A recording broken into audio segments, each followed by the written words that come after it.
In lesson G7, we're going to be looking at adding and subtracting radicals. Now, we kind of did this in one of our earlier lessons. So when we were doing G4 on Friday last week, we were looking at simplifying our radicals. And we talked about like terms. So our vocabulary today, like radicals, have the same radicand. Unlike radicals, have different radicands. 3 square root 5, 7 square root 5 are the same radicand. So underneath our radical symbol is exactly the same number.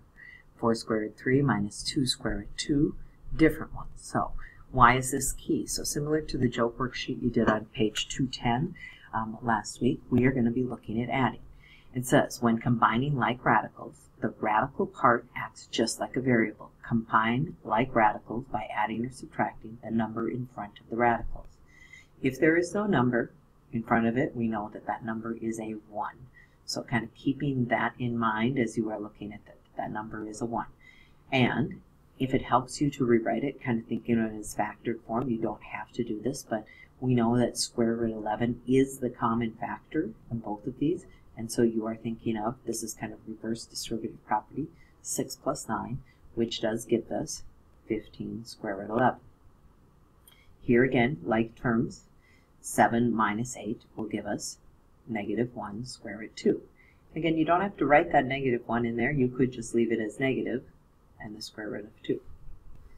So in front of this square root 3, we have 1 square root 3 minus 5 square root 3. That is going to give us 1 minus 5. And again, if it helps you to think of it as breaking it out of that square root and kind of doing reverse distributive property, it is negative 4 square root 3. You can just write your answer down for me. 5 square root 5 plus 2 square root 5 is going to give us 7 square root 5.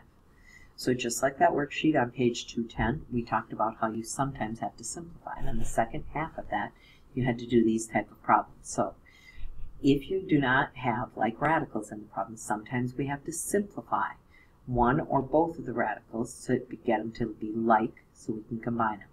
In this situation of simplified, 5 square root 3 minus square root 12, we have 5 square root 3 minus square root of 12.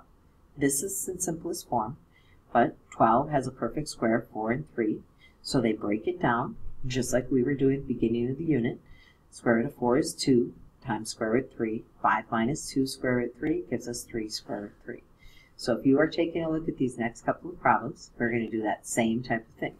We're going to start, can't simplify square root 7, so we have 4 times the square root of 7. But I look at 28, and even though I don't recognize that perfect square, we might start with having, as we are looking at that, 4 plus 2, and we are going to factor out 4 and 7 to give us 28. So I have 4 square root 7. Here's the mistake sometimes people will make. They'll take 2 times 4. Remember, this is 2 times the square root of 4, which is 2 square root 7. So we actually have 4 square root 7 plus 4 square root 7 to give us 8 square root 7. I'd like you to try this next one. I'm going to pause the video, try it on your own and see if it makes sense, and then start the video. So if we were looking and you pause the video and you're looking at how you did square root of 32. Square root of 32, if we are looking at that, if you go with the 4 goes into it, but the biggest perfect square is 16, and 16 times 2. Minus, we have this 4 times the square root of 18. Square root of 18, the largest perfect square, is 9 and 2. So if you didn't break this down, you just have to do more factoring. So 5 times 4 square root 2 minus 4 times, again, the mistake, some people want to take 4 times 9. So it's 4 times the square root of 9, which is 3, and then square root 2. So we have 20 square root 2 minus 12 square root 2. So when we are looking at our solution is going to be 8 square root 2 as we are looking at that. So just making sure that you simplify so that there's no perfect squares that can go into that last denominator or that last radical. So again, you're asked to simplify. If you can't simplify, you're simply going to write cannot be simplified. So I start with the first one. 4 square root 3, 1 square root 3. Again, try them on your own. If you want to pause the video and then start it up again, we should have 5 square root 3. This one can't add it right away. Not impossible though. So we're going to start because we noticed that square root of 24 can be factored. and it can be factored as the square root of 4 times 6. Now, could we have done 8 and 3? Yes, except 8 isn't a perfect square and 4 is. And now you also notice if I have square root 6 here, if I can get square root 6 back here, I combine them as like terms. So I have 3 square root 6 minus 2 square root 6. So if I'm looking at my solution, I should have square root 6. Square root 6 plus square root 3 plus square root 2 minus 2. None of them look alike. None of them can be simplified. Simply cannot be simplified. What if you get into problems where they have cube roots and fourth roots, as these other problems do? Again, take each one as you see it. So we're starting out with cube root of 16.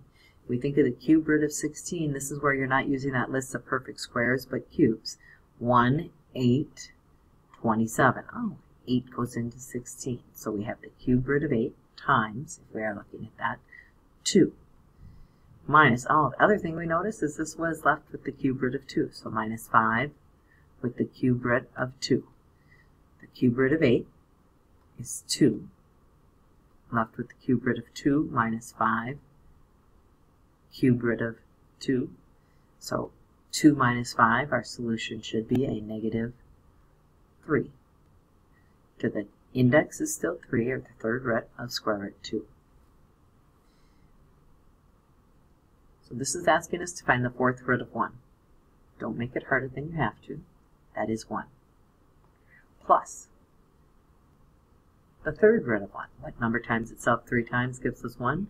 Also 1. Minus 2 times the square root of 1, which is going to be 1. If you add the first 2, you get 2 minus 2. We should have 0. The last one that you are looking at is we are looking at these problems, square root 75. Again, looking at your perfect squares. 25 times 3. Square root of 27, 9 times 3. Oh, that looks nice. I'm going to probably have square root 3's. 5 square root 3 plus 3 square root 3. So if we are looking at our solution is going to be 8 square root 3. Now, the sub is going to show you or put up the homework quiz on the front board that you will be taking. So once you've finished the video, you'll be taking this quiz, and you'll turn this in, and hope this makes sense. It's a lot of review from what we did on G4.